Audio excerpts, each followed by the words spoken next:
en el 9º Simposio Internacional Jorge Isaacs con la mesa número 7. En esta ocasión conversarán Juan José Hoyos, escritor y periodista, quien tiene la ponencia Estudios sobre las tribus indígenas del Estado del Magdalena, Jorge Isaacs, el periodismo narrativo y la etnografía en Colombia. Entre 1881 y 1882, como integrante de una comisión científica nombrada por el Gobierno Nacional, Jorge Isaacs recorrió los inmensos y hasta entonces desconocidos territorios de las estribaciones nororientales de la Sierra Nevada de Santa Marta. Allí descubre a esta importante tribu. Producto de este trabajo es el estudio sobre las tribus indígenas del Estado del Magdalena, una obra singular en los estudios etnográficos y en la historia del periodismo narrativo en Colombia. Lo acompaña Jairo Henry Arroyo, historiador e investigador de la Universidad del Valle, con la ponencia Las rupturas político-sociales de Jorge Ricardo Isaacs y su condena al exilio.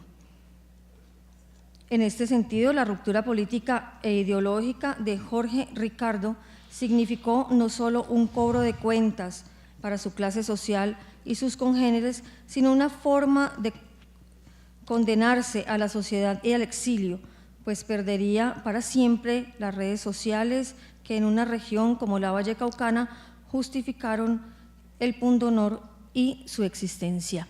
Bienvenidos, profesor Arroyo, y bienvenido Juan José Hoyos. Muchas gracias. Muchas gracias. Muy buenas tardes.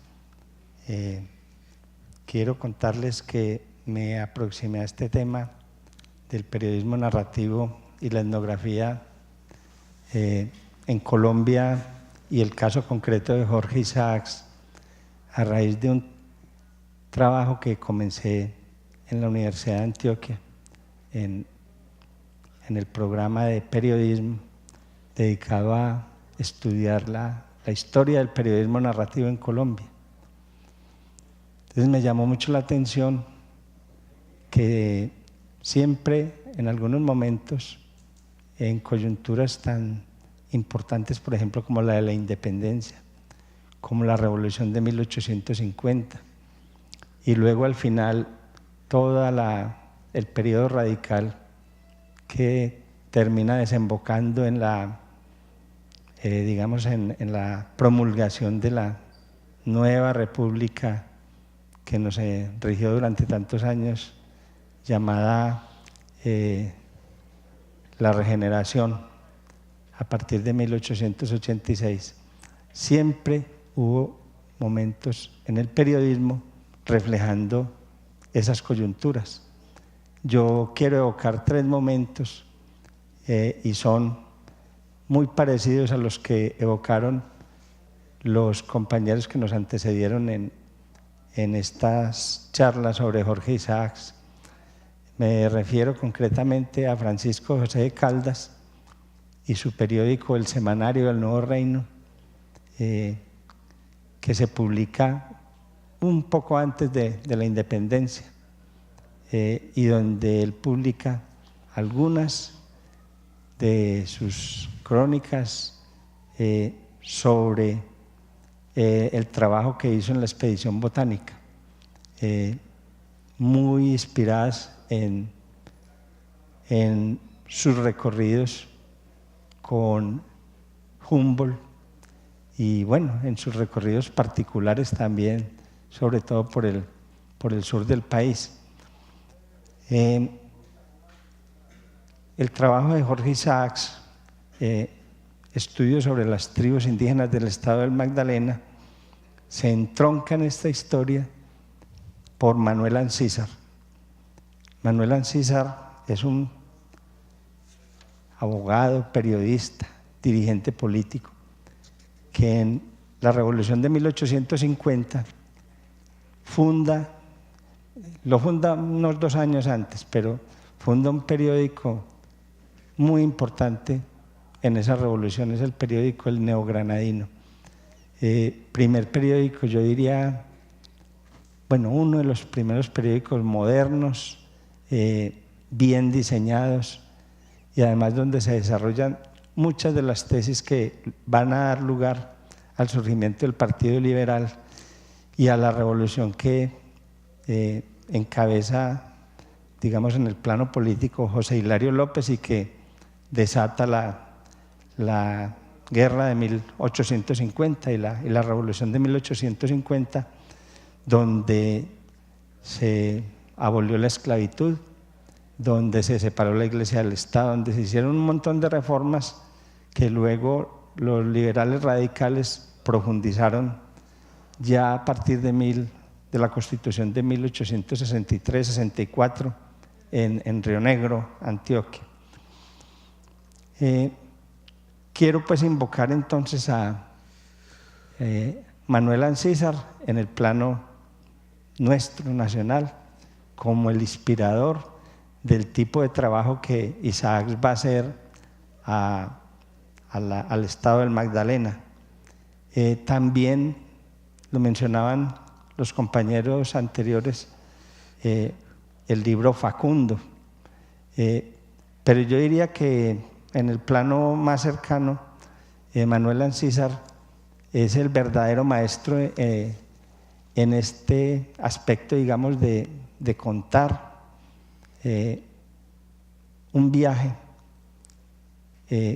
que sirvió como guía y como inspiración a Jorge Isaacs.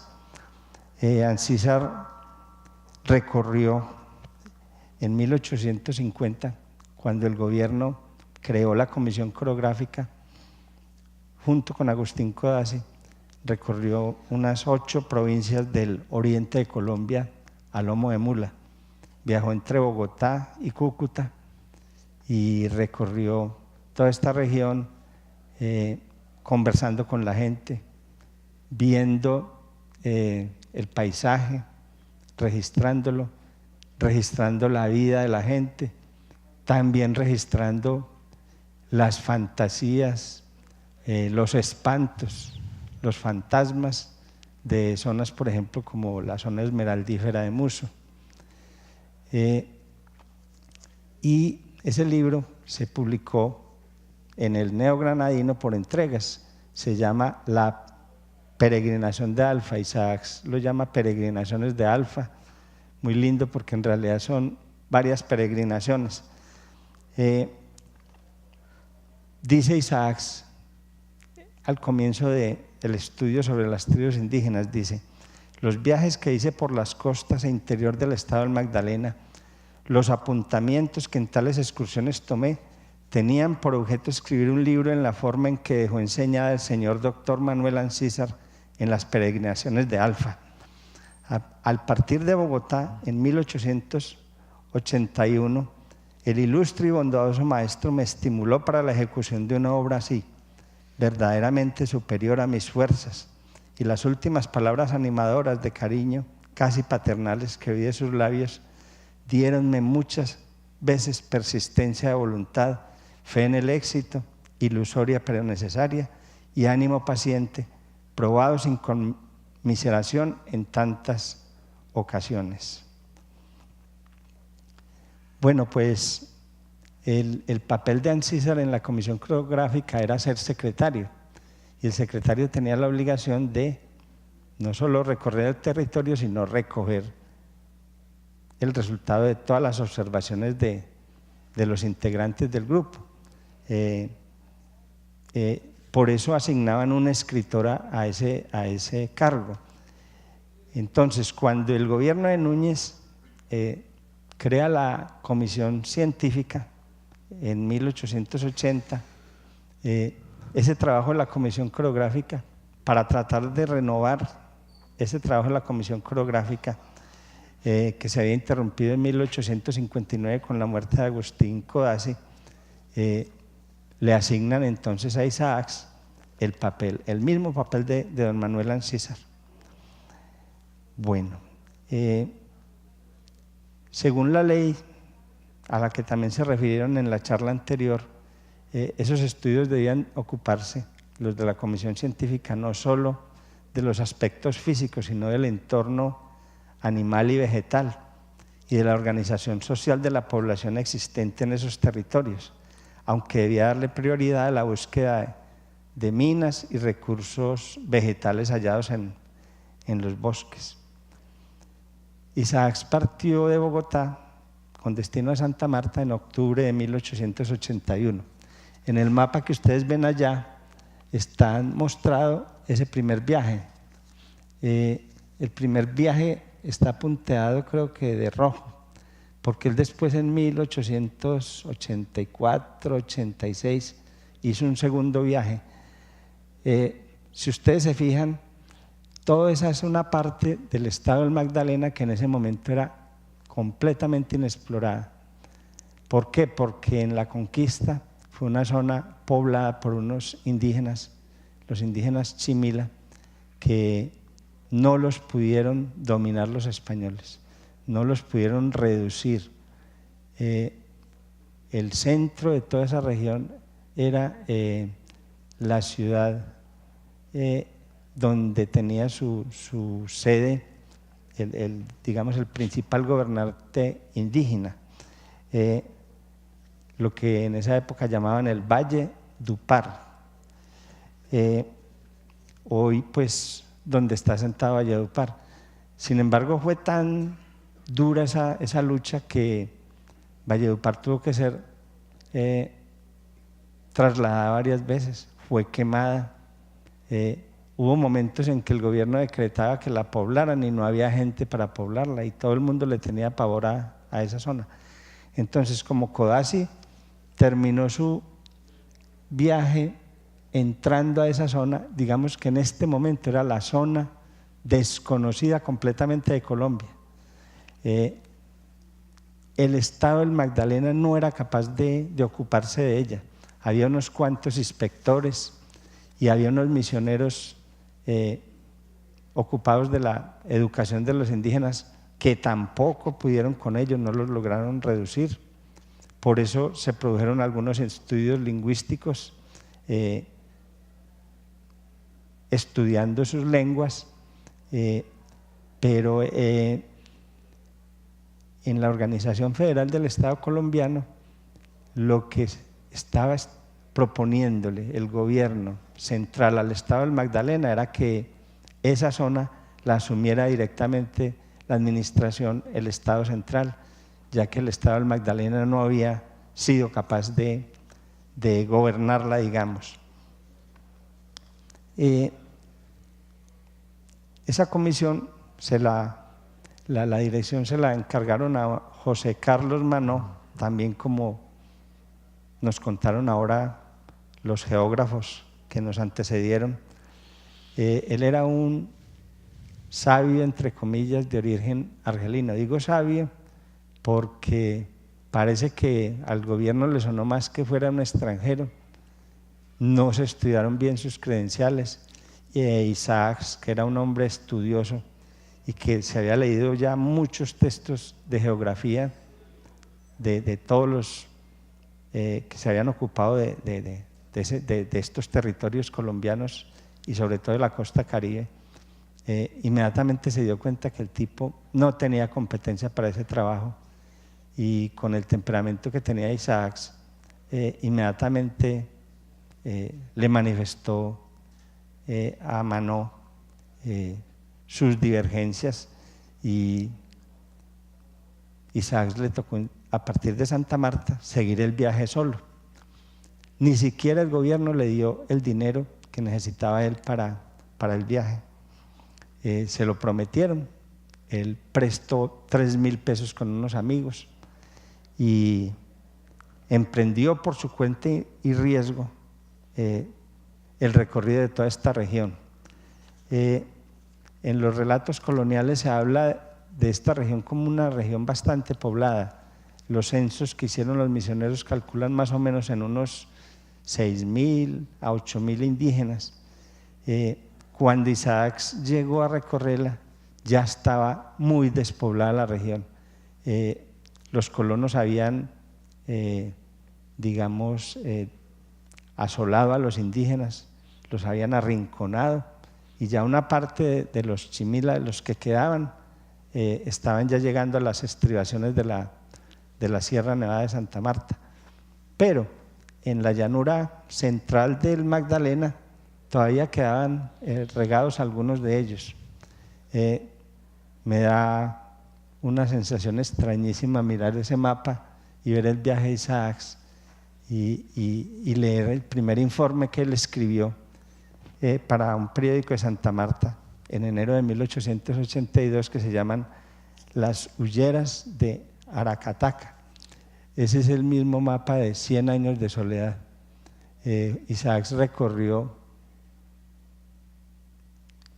medio siglo, tal vez más años antes, toda esta región, y la describió. Era el principal novelista del siglo XIX, y luego García Márquez en ese mismo territorio escribe 100 años de soledad.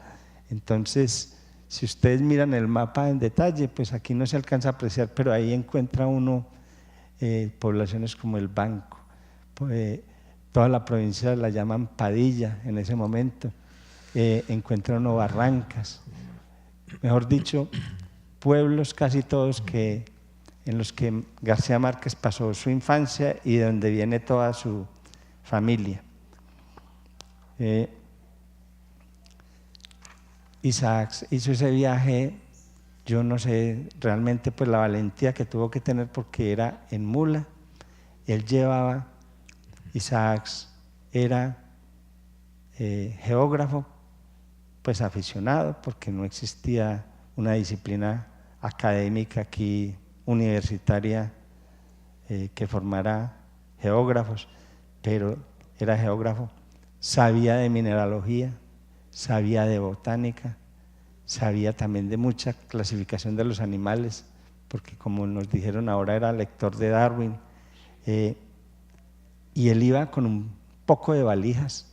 Además llevaba todo lo que tiene que llevar hoy en nuestros tiempos modernos un etnógrafo. Lo único que le faltaba era una grabadora porque no existían, y una cámara fotográfica porque la fotografía apenas estaba llegando al país. Pero él se recorrió todo eso y empezó a escribir. A partir de la publicación de este primer texto, inmediatamente lo primero que afloró fue, primero que todo, la polémica por los ríos, por el trazado de los ríos, porque en los mapas estaban incluso mal reseñados.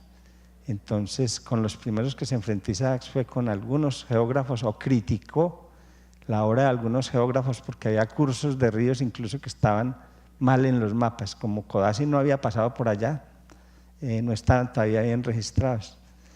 Pero además empezó a contar cómo vivían los primeros indígenas que se habían encontrado, cómo los funcionarios que el gobierno había destinado a la educación y al cuidado de ellos se dedicaban era a venderles aguardiente y a digamos comerciar con ellos engañándolos. Todo esto hizo que, como se publicó en un periódico de Santa Marta, tuvo mucha repercusión allá, y el gobernador del estado del Magdalena inmediatamente le canceló el contrato a Isaacs. Entonces este libro se hizo con 3.000 pesos prestados de la época que le fueron suspendidos a Isaacs, y él tuvo que terminarlo como pudo.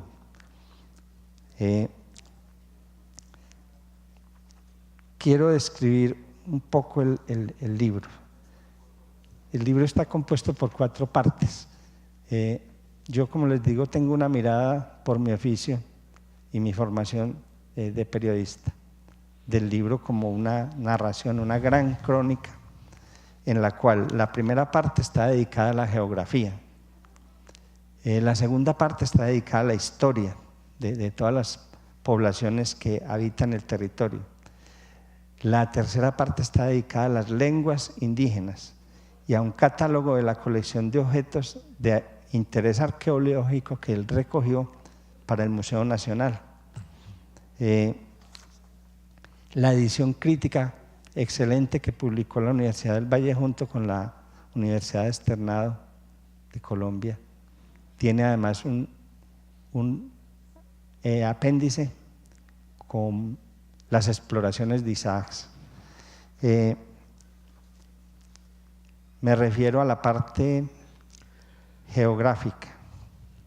En un momento en que los periódicos y los libros no publicaban fotograbados y no había llegado la fotografía a Colombia, digamos, en forma amplia, era un oficio muy reducido en 2 o 3 grandes ciudades. Isaacs nos pintó unos paisajes y nos los describió como el gran narrador que era en María y en otros libros que empezó y que no pudo terminar. Les leo este pasaje que es sobre un paisaje. Dice: al despuntar el día es muy bello el panorama. El ramal de los Andes que desciende al río Magdalena, cerrando muy lejos el valle de Upar, al sur de Tamalameque, va levantándose hasta las serranías de Ocaña, de perfiles indecisos en el confín del horizonte.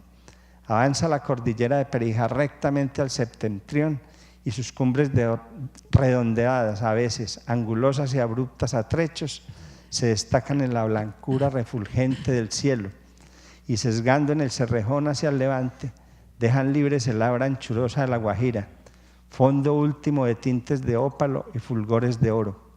La masa gigantesca de la Nevada se prolonga al nordeste y el Chinundúa y las otras cúspides níveas que lo circundan irradian al despertar el sol reflejos indescribibles que se cruzan en el éter con los primeros rayos de la aurora.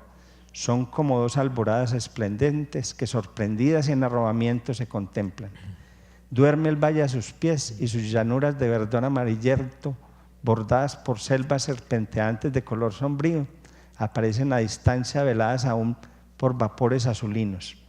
En la hondanada algún reflejo de las aguas del Cesar o del Magdalena al sudeste, y en esa dirección líneas vagas de los ramales que bajan de la cordillera central hasta las inmediaciones del banco.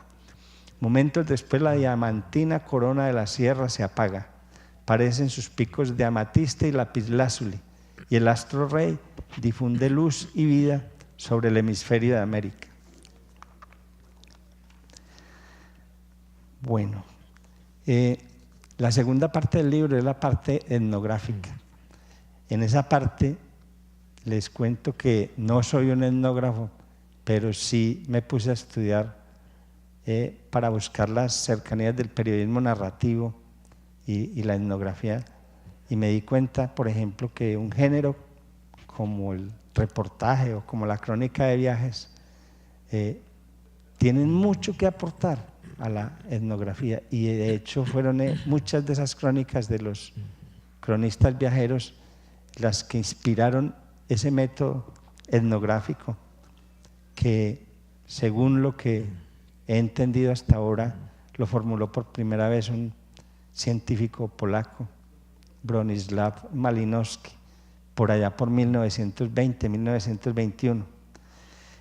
Pues bien, el método etnográfico tiene el mismo objetivo o un objetivo muy cercano a lo que es una buena narración, es retratar con palabras la vida en toda su complejidad. Entonces Jorge Isaacs, que había leído algunos libros de viajeros, que había leído muchos novelistas franceses y que se había leído todos los libros de geografía que existían sobre esa zona de Colombia y en general sobre nuestro país en ese momento, yo voy a lanzar una tesis de pronto muy atrevida, pero yo digo, Jorge Isaacs avisoró completamente desde su intuición, desde su formación de escritor, y usó todos estos conocimientos para hacer una investigación en la Sierra Nevada y entre los indios Chimila, muy similar a las que haría hoy un etnógrafo. Para eso, en primer lugar, aprovechó su capacidad de observación, perfeccionada durante años en su oficio de poeta y escritor de novelas. También aprovechó su sensibilidad, aguijoneada no solo por las experiencias dolorosas o sublimes de su propia vida, sino por las copiosas lecturas de los autores clásicos de la literatura universal, los románticos franceses y los cronistas de viajes. Por último, se apoyó en las experiencias de su maestro Manuel Ancísar, narradas en su libro La peregrinación de Alfa. Malinowski, al formular su método etnográfico, lo que planteaba era que el objetivo de ese método era comprender el punto de vista del nativo, su relación con la vida, su visión del mundo, y para lograrlo proponía registrar de manera clara la organización del grupo social, objeto de estudio, y la anatomía de su cultura. También consideraba importante consignar todos los imponderables de la vida cotidiana y el tipo de conducta de los miembros del grupo. En este sentido, sugería recoger todo el tiempo observaciones detalladas en la forma de una especie de diario etnográfico. Para él esto se hacía posible a través de un contacto cercano con la vida de los nativos. Eso fue lo que hizo Isaacs. El trabajo de campo del método etnográfico tiene como meta final la escritura. El etnógrafo en los esenciales es un escritor. Jorge Isaacs, como escritor, fue, yo diría, uno de nuestros primeros, si no el primer gran etnógrafo que ha tenido nuestro país. Su libro está lleno de notas, de fichas, hay relatos de mitos que por primera vez conocemos los colombianos, recuperados por él. Quiero leer para terminar un fragmento de uno de ellos, el relato de un sacerdote bucinca de la Sierra Nevada que dice él que una vez después de ganarse su cariño y su estimación, empezó a contarle en los montes Sulicaba cómo nacieron los primeros hombres para esparcirse en familias por toda la tierra. Dice: Cancusima, Dios y su esposa Nahuellecan habían engendrado la especie humana y el grupo escogido de ella fueron los descendientes Cabio Cucuy, nieto de aquel creador universal. La humanidad vivía entonces en un medio o ambiente casi tenebroso porque ni el sol ni la luna alumbraban. Apenas se percibía en la tierra el débil resplandor de Ucue, constelación de Tauro, de Mincoco, Abancaba, Sirio, de Nauteque, Júpiter, y de otras estrellas que en largos tiempos no se divisaban. Isaacs parece que también era astrónomo, sabía que había fulgores de estrellas que todavía no nos habían llegado a la tierra. De tal región bajaron Bucín, Tihuave y sus descendientes que eran, bueno, sigue el relato, un relato muy, muy bello. La siguiente parte es dedicada al lenguaje y toma vocabulario de las lenguas chimila, bucinca, guamaca, guajira y motilona. Estos van acompañados del alfabeto, los sonidos, la acentuación, los pronombres personales y posesivos, los adverbios de lugar, modo, tiempo, cantidad, afirmación, negación, las preposiciones, conjunciones, adjetivos, sustantivos y verbos, expresiones numéricas, nombres propios de varones y algunas muestras de sus frases más usadas. Quiero ahora que miremos cómo incluso se tomó el trabajo del etnógrafo de dibujar esos petroglifos que encontró, y les pido el favor de que los proyecten. Él sumó a su trabajo 4 grandes planchas con todos estos dibujos que encontró. Dibujó tumbas, dibujó cantidades de imágenes de las que se encontró por allá. Los primeros trabajos etnográficos en Colombia, después de este de Isaacs, fueron realizados en 1914 y 15 por Conrad Theodor Preus. El Instituto Etnológico Nacional fue fundado en 1941. Isaacs, no, yo no me voy a poner en ese trabajo porque me enredo para terminar. Los petroglifos. Ahí están las planchas, sí, pasen 4 planchas, ahí están los petroglifos.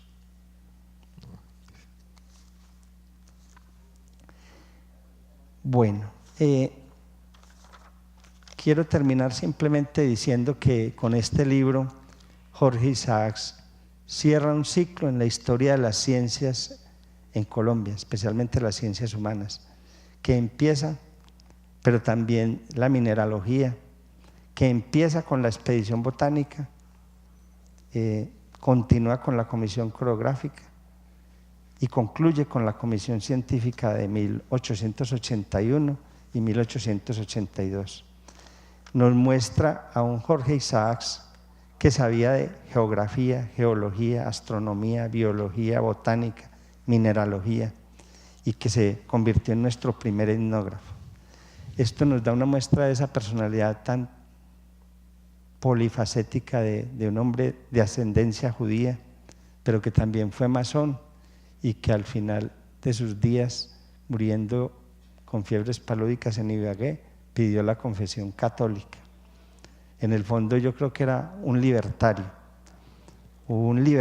que conoció y amó el país diverso y que comprendió la riqueza de nuestra diversidad. Por eso supo aproximarse a los indígenas sin mirarlos por encima del hombro, como iguales, y por eso supo hasta vaticinar su suerte. Medio siglo antes, él decía, al final de su libro, decía: los civilizados son el principal estorbo, el verdadero obstáculo para la cultura de los indígenas. De ello me convencí a saciedad en mi viaje por aquella región del país. Las fotos que mostraron de indígenas chimilas son los indígenas chimilas de hoy, que pasaron de ser 6.000, 8.000 en la época de la conquista española a unos 2.000 cuando llegó Jorge Isaacs, y en el último censo del DANE quedan como 1.500 completamente regados y viviendo en puros pasadizos de las haciendas ganaderas. La zona está dedicada a la explotación de carbón. Fue un gran emporio petrolero poco después por los años 20, 30. Fue también un emporio de un aceite que descubrieron en esa región, cuyo nombre botánico no lo recuerdo. Bueno, todo hizo este gran escritor, que fue también un gran periodista, que escribió una de las principales crónicas del siglo XIX, y este primer etnógrafo nuestro. Muchas gracias. Gracias. Qué bien. Muchas gracias. Paso a Jairo Henry Arroyo, historiador e investigador de la Universidad del Valle. Buenas tardes. Buenas tardes para todas. Para todas las personas que hoy y durante todos estos días hemos estado haciendo una serie de reflexiones que ya parecen más bien como un juego de espejos, en el cual la novela María no se basta a sí misma como una obra literaria desde el cual se puede decir la verdad, sino que necesitamos reconstruir otras verdades, ¿cierto?, como marco de referencia de la misma novela. Es decir, María viene generando un efecto de realidad que hace o que ha hecho que nosotros tengamos que ir hasta a investigar la realidad de sus personajes por fuera de la obra, o a constituirlos por fuera de la obra, porque con la sola obra no nos basta para que esas realidades de tipo espacial, de tipo temporal, de tipo humano tengan sentido. Eso indica eso expresa ese efecto de realidad. Y ese efecto de realidad también se expresa en lo que Darío y su grupo han llamado Jorge Isaac en todas sus facetas. Es decir, ha obligado a que nosotros hagamos unas reconstrucciones para ir más allá de Jorge como un escritor y poderlo colocar, digamos, en una perspectiva múltiple que nos dé cuenta de la complejidad, no solamente de las condiciones en que él escribió su obra o sus textos, sino también la complejidad de la vida que le tocó vivir y que asumió de distintas perspectivas. Y observando paulatinamente las exposiciones que se han hecho estos días, y particularmente las de hoy, veo que se insiste con algunos argumentos importantes la necesidad de mapear las prácticas de Jorge Isaac, la necesidad de construir marcos de referencia físicos, inclusive yendo a la geografía para dar cuenta o objetivar la realidad que don Jorge Ricardo Isaac Ferrer constituyó en el siglo XIX. Solamente le agregaría a esos esfuerzos interesantes que se han hecho que un intento de objetivar o de sistematizar esas realidades en un espacio físico no pueden estar desconectados de los espacios sociales, ¿cierto? Los espacios sociales, las estructuras sociales también generan un ordenamiento de los espacios físicos, y en este ordenamiento logran generar un sentido que cobra importancia tanto en la vida individual como en la vida colectiva. Y en ese sentido es importante que que hagamos referencia, que reflexionemos sobre las estructuras sociales a las cuales perteneció don Jorge Ricardo Isaac Ferrer, entre otras cosas porque era Isaac Ferrer. Siempre se nos olvida en algo que no es un olvido, entre otras cosas. A veces al pronunciar nuestros nombres solamente hacemos énfasis en un apellido, en el primer apellido, e inclusive cuando lo presentaron a usted, profe, y cuando me presentaron a mí, hicieron lo mismo.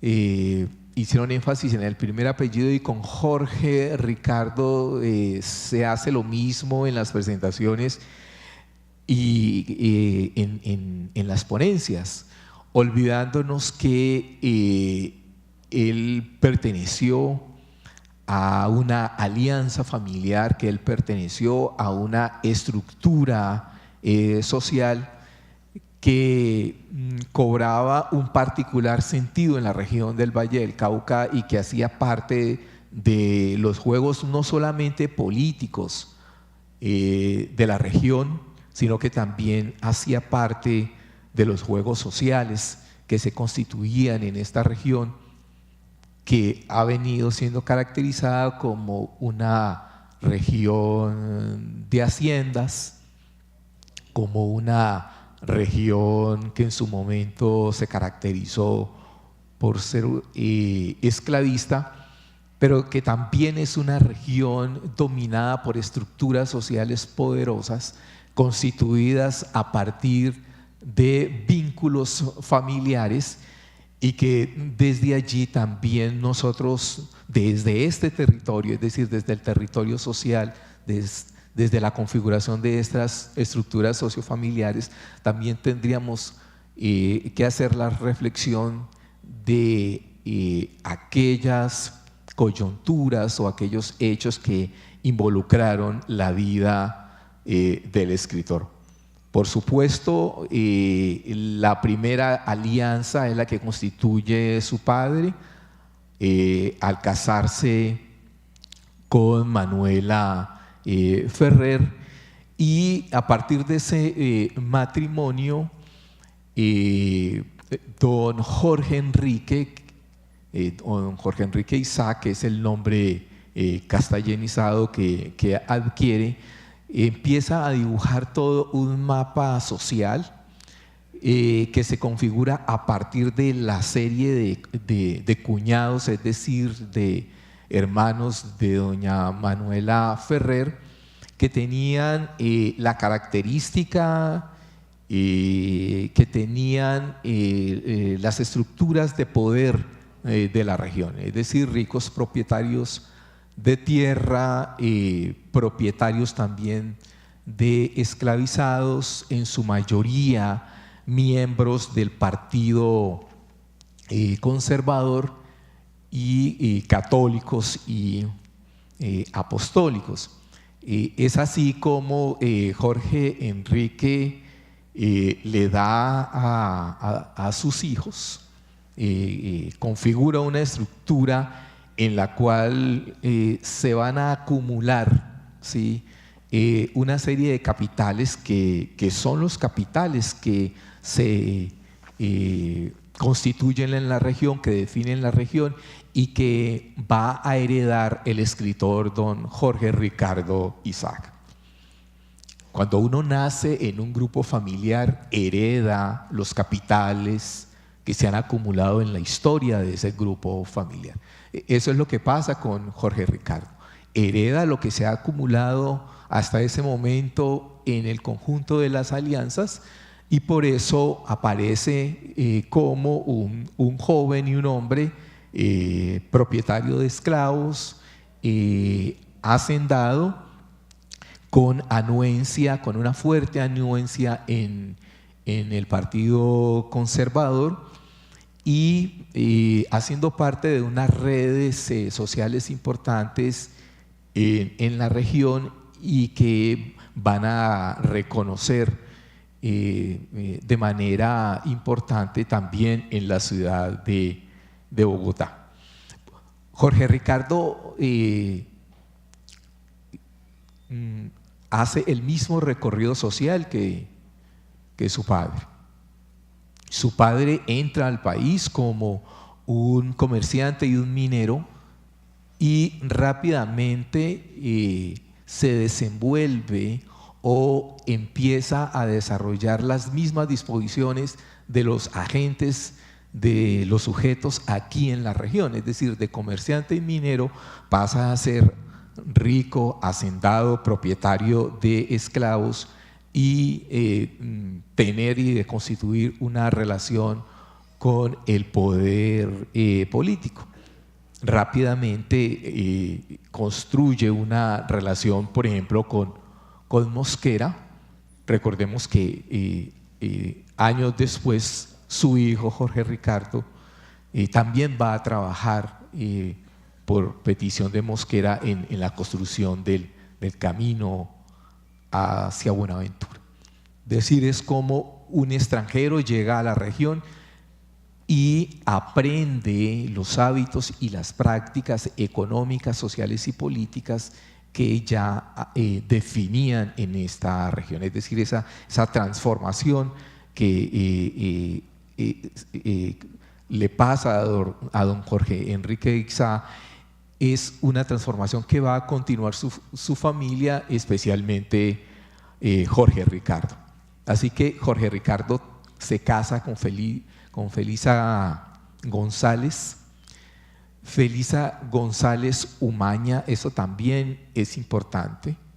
Su mamá es parte o hacía parte de una alianza familiar bien destacada en la región, y de esa manera este matrimonio hace que Jorge Ricardo tenga mucha más relación con los ricos, hacendados y conservadores y propietarios de haciendas como Chipichape, Meléndez, Río Claro y Malibú, sino que también se va a convertir en tío político de una de las figuras que más tarde se van a destacar aquí en la región y particularmente en la ciudad de Cali, como don Ulpiano Lloreda González, que entre otras cosas no era Ulpiano Lloreda, era Lloreda González. Así que hay una relación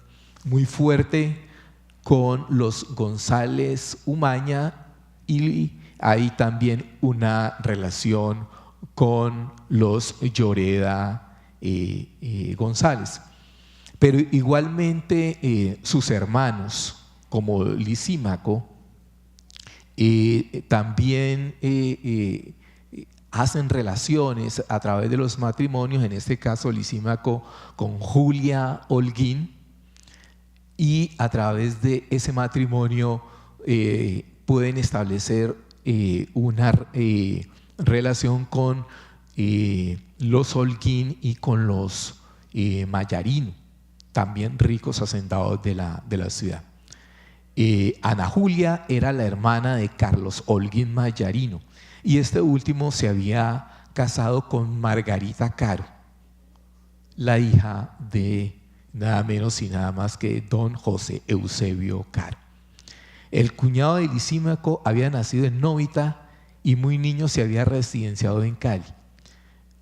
Llegó a ser hasta secretario del gobierno de Manuel Tejada, fue fiscal del tribunal de la ciudad de Cali en esas primeras décadas del siglo XIX y fue secretario de gobierno de la provincia de Buenaventura, también secretario de gobierno de Cundinamarca, y tomó parte activa en la guerra de 1876. Es decir, estos personajes no son solamente personajes importantes desde el punto de vista social, sino que tienen contactos políticos en la capital del país, han asumido cargos o los distintos cargos a nivel de la región y en ese sentido Jorge Ricardo y sus hermanos y sus hermanas entran a ser parte de toda esa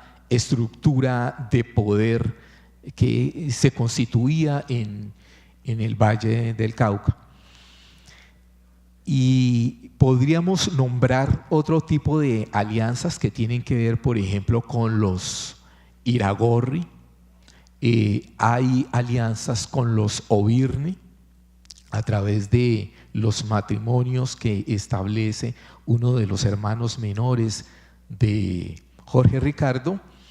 Y todo esto para mostrarles a ustedes que la decisión de Jorge Ricardo de optar por el liberalismo radical fue una decisión que tuvo consecuencias no solamente políticas, sino que tuvo consecuencias de carácter social. Cambiar hacia el liberalismo radical significaba alejarse de esa forma de las estructuras sociales poderosas y conservadoras que habían definido su trayectoria, su vida social, política, pero que también habían definido sus redes familiares. Es decir, cambiar hacia al liberalismo radical significaba enfrentarse con sus familiares, enfrentarse con sus cuñados, enfrentarse con sus concuñadas, y eso significaba también colocar un pie en el exilio desde el punto de vista social. Entonces, el problema con la decisión no era enfrentarse a las diatribas de los conservadores y de personajes como Miguel Antonio Caro, que había estado muy unido a él y que había tenido que ver mucho con la corrección de su novela, sino que también significaba tomar posiciones con respecto a la familia y con respecto a la familia más cercana.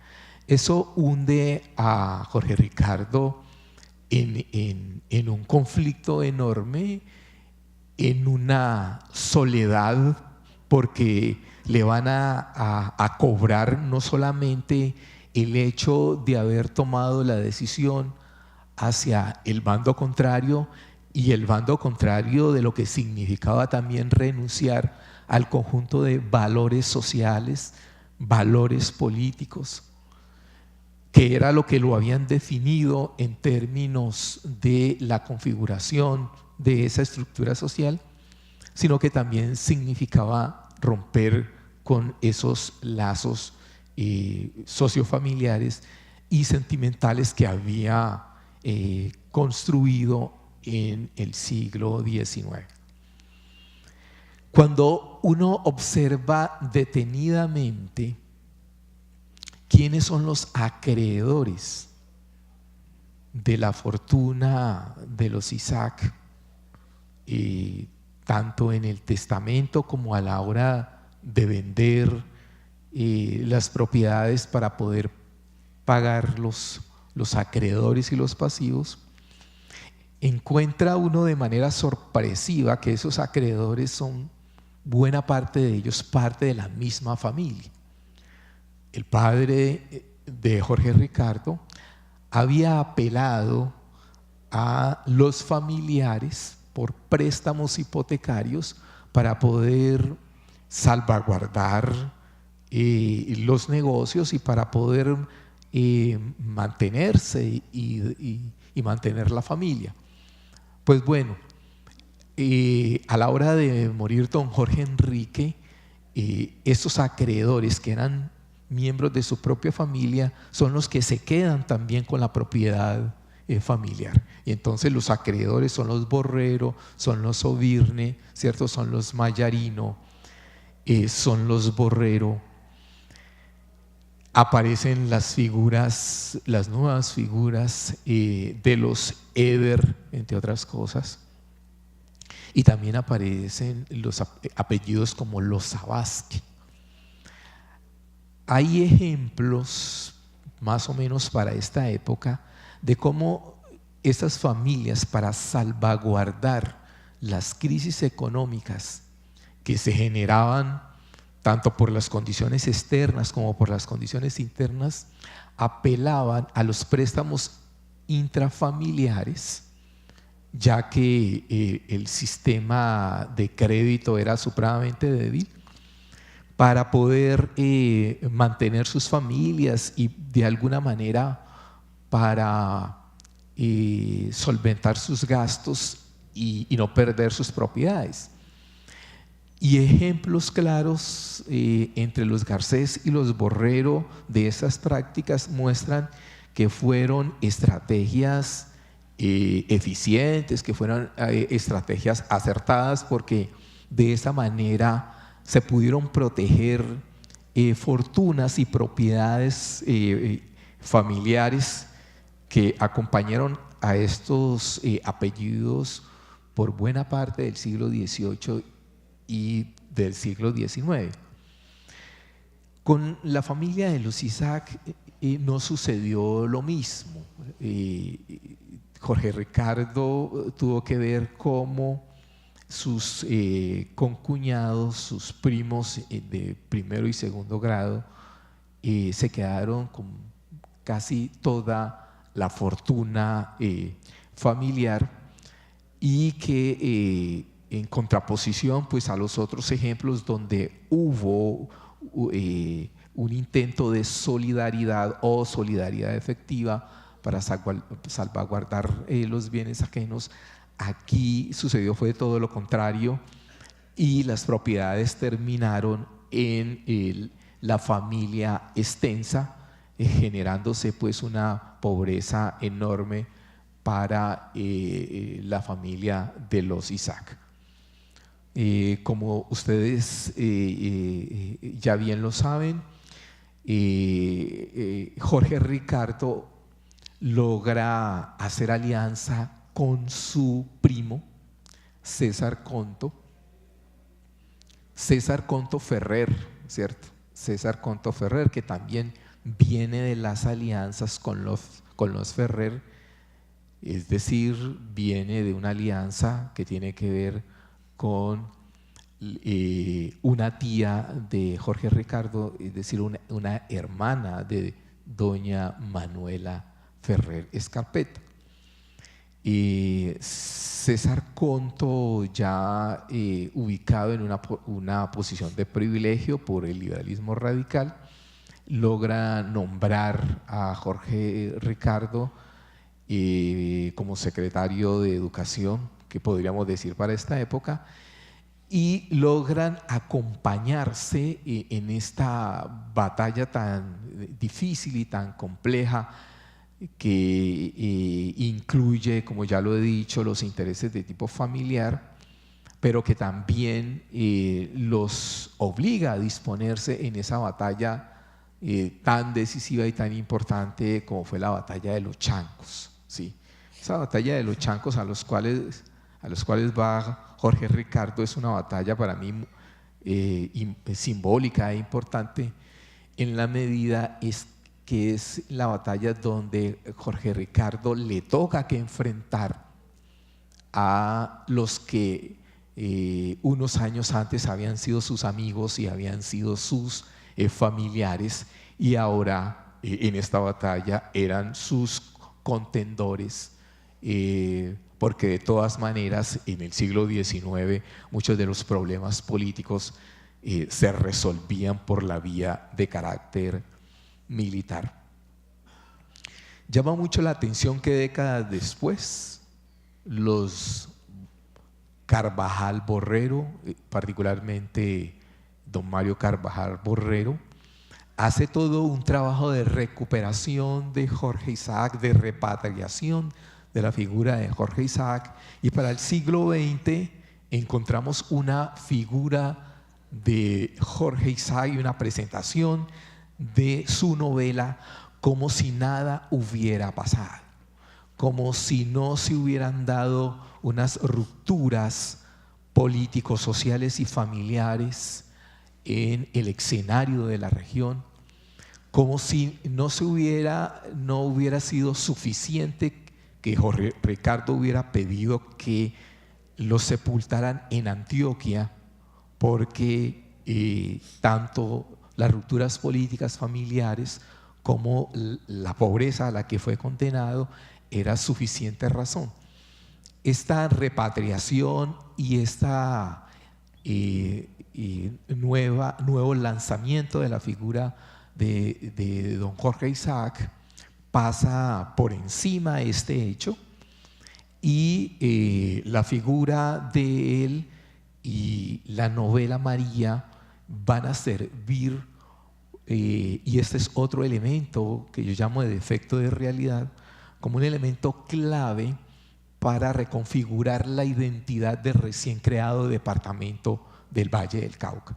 Y por eso los Carvajal Borrero se van a pelear la figura de don Jorge Isaac con los chocuanos, que dicen que Jorge Ricardo nació en el Chocó, porque chocuanos y bayunos también están viendo de forma estratégica que esta imagen y que esta novela pueden empezar a generar la reconstrucción de una identidad político-territorial que surgía ya en el siglo XX.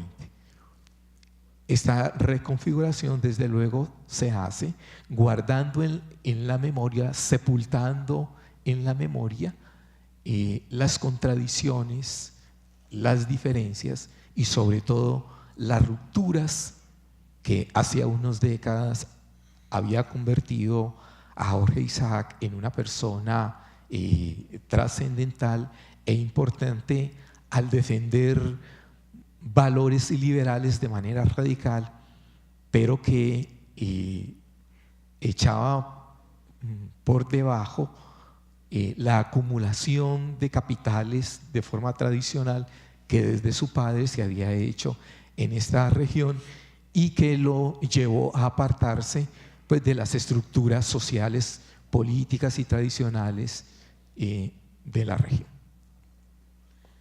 Pues muchas gracias, profesor Jairo Henry Arroyo. Una muy interesante investigación la que ha realizado usted. Gracias.